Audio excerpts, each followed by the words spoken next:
Welcome, Cancer, to your daily reading for May 8th of 2018, dealing with your love life. So the overall energy of the day is the Death card in reverse. And I do feel that this is a struggle with many of you dealing with your past, dealing with a grievance, a grudge that you might have, a particular person that you may return to at times, or that might return to you. You could also be dealing with someone who's having an issue with moving on from another person, which is having you in your head. You're struggling about certain things, and I feel that this is holding on to something that's unhealthy, an unhealthy person, a habit, a negative emotion that you can't get rid of, and it impedes your progress with kind of taking flight and moving into newer territory for a lot of you.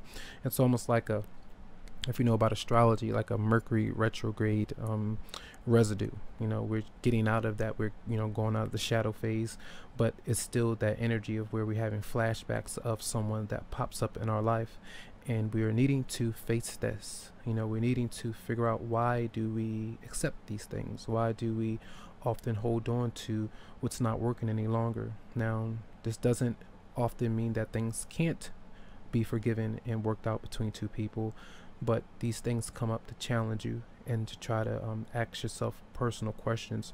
If it's true love, if it's the lack of love that I have for myself, or is this something that takes time in order for it to really work? So that's the overall energy and theme, being stuck or feel like you're being held hostage in the past. Now, the Five of Swords is in reverse, and that's the energy coming towards you, or person. This person may want to say that they're sorry. They may want to put an end to a rift that you two have gone through, the conflict. They want to be friends. They want to turn a new leaf. They want to potentially be back in your life.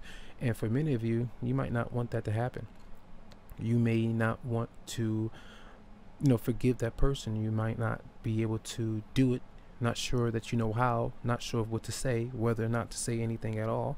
And I feel like that's part of the resentment that you might be stuck in. You're holding on to different things, and a lot of times these could be positive things that come through, right? Just depends on your situation, where someone is trying their best to turn around their past patterns, or the things that have brought you to down a road that led to a point of no return at one point, right?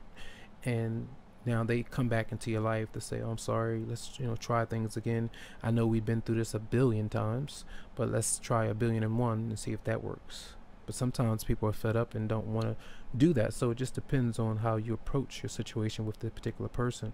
I feel here where the Knight of Swords is in reverse, that's your response to this energy.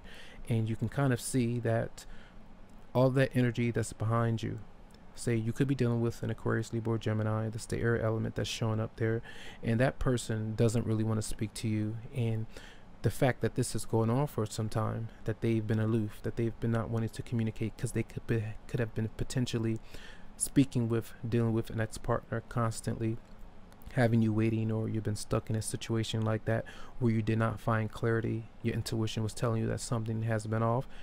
They didn't let you know. You kind of found out about it.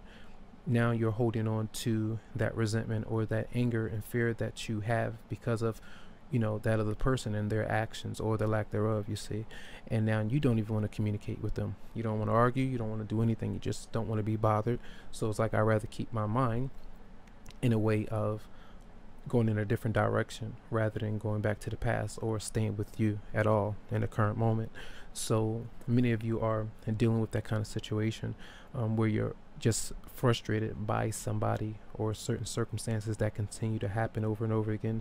So it's up to you to figure out what this cycle kind of means to you. For many of you out there, I feel like this communication, if there is a communication that actually comes in, this is the time for many of you taking a day off to breathe, to kind of gather yourself, gather your thoughts, and allow the intensity to go where it needs to be in a more settled state, right?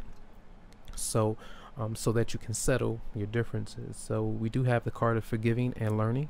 As you release and heal the past, you experience more love in your present moments. And just went over how this has past issues written all over it, and these cards and combinations come out together. So when I'm shuffling the cards and I lay them out right there, I said, okay, the story is speaking for itself. It's very clear that some of you literally have some past issues or ex-partners to let go of. Others of you, you're dealing with someone else who's needing to do that. You're having issues with waiting for that, and that could be really causing an effect or having an effect on your emotional or psychological peace of mind. So just try your best to let go of resentment, do your best to make peace with you, and disconnect in whatever way that you need to, and keep the doors closed on whoever you might need to, if you know that it needs to be the end of certain things. All right, even if you don't really have closure from them communicating exactly what has happened with you, you can't force it. So just try not to. All right, so that's going to be your energy for the day. Tough, but you can handle it, right? All right, so have a great day. Much love, much light, and you can always go to the website for a private or personal session that's going to be for you. Have a good one.